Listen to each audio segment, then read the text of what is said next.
right, thank you everybody for coming out here today as I share with you some historical information about Dorothea Dix Hospital. All right, I proceed, gentlemen, briefly to call your attention to the present state of the insane persons confined within this commonwealth in cages, stalls, pens, chained naked, beaten with rods, and lashed into obedience. These are the words of Dorothea Dix, who observed extremely poor living conditions of the mentally ill. Many of the mentally ill at this time, in 1848, were in jails, poorhouses, and private homes. As a nurse myself, I still to this day see the mentally ill being thrown into jails or onto the streets of our cities. Not enough mental hospitals can accommodate for the growing number of mentally ill patients that exist in the world today. Today, I want to talk to you about the historical mental health facility known today as Dorothea Dix Hospital. Let's look back at how this hospital was first established here in Raleigh, North Carolina.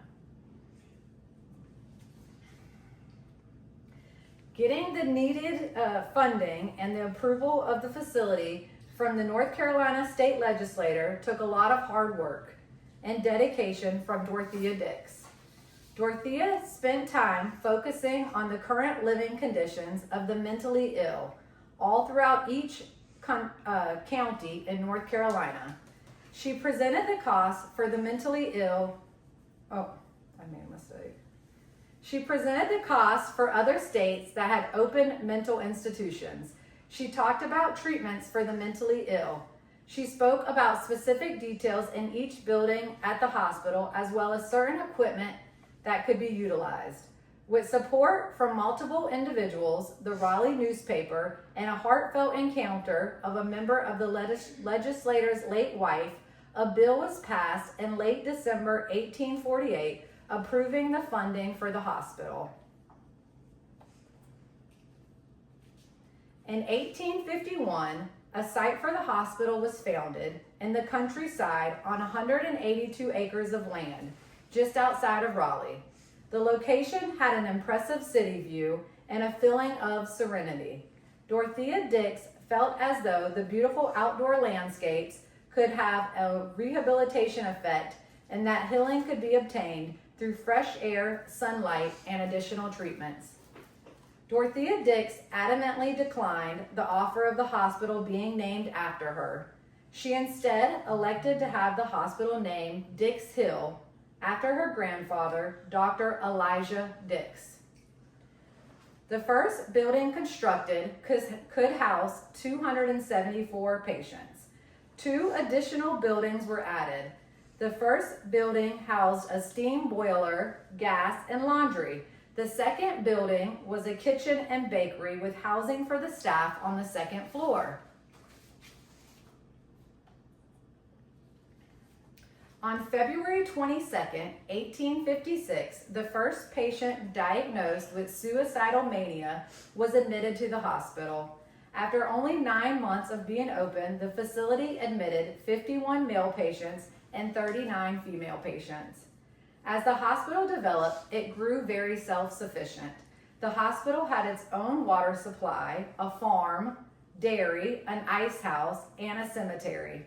The hospital also employed thousands of staff members, including groundskeepers, cooks, pharmacists, nurse, and other medical professionals. In April 1865, approximately 90,000 Union soldiers during the Civil War camped at the hospital grounds, connecting with the patients. In 1874, a superintendent at Dix Hill wrote, "The insane were not beasts and demons, but men whom disease had left disarmed and wounded in the struggle of life."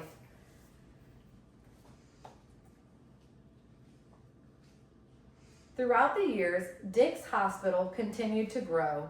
In 1902, Dorothea Dix Nursing School was opened at Dix Hospital for men only. Eventually, the hospital also opened the nursing school to women. Many mental health care workers were trained at Dix Hospital. Individuals came to Dix Hospital for treatment of mental illness, epilepsy, substance abuse, developmental disabilities, and dementia. Patients felt welcomed, valued, and cared for at Dix Hospital. By the 1930s, there were over 2,000 patients at Dix Hospital. As the hospital continued to grow, dance lessons were added as an activity for the patients. A vineyard was planted, a greenhouse was bought for the hospital grounds, and a movie theater was added to the patients' amusement hall. In 1956, the North Carolina General Assembly officially changed the name of the hospital to Dorothea Dix Hospital in celebration of the 100th year anniversary of the hospital's first patient admission. By 1974, more than 2,700 patients lived at the hospital. In 1999, the U.S. Supreme Court mandates a less restrictive environment for mentally ill patients.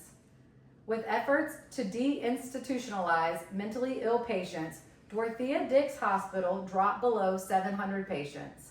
The patient population continued to decrease over the next decade as the federal government cut funding for large mental health care centers to promote community-based health care.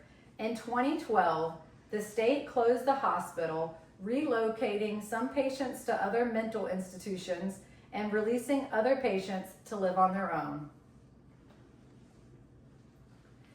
In 2015, the city of Raleigh purchased the location of the former hospital for $52 million. The park is still open today and is known as Dorothea Dix Park. Most of the hospital buildings are state-run facilities like North Carolina Health and Human Services, but some of the buildings are left on the property, boarded up and abandoned. From a countryside landscape to a large mental hospital focused on the care of the mentally ill, to now a park that encompasses play areas, recreational space, and entertainment. Dix Hospital cared for and treated patients with mental illnesses for over a century and a half. I would like to close my speech by remembering these words of the woman who diligently advocated for the mental ill, Dorothea Dix. We are not sent into this world mainly to enjoy the loveliness therein, not to sit us down in passive ease. No, we were sent here for action. The soul that seeks to do the will of God with a pure heart fervently does not yield to lethargy of ease. Anybody have any questions? No. No.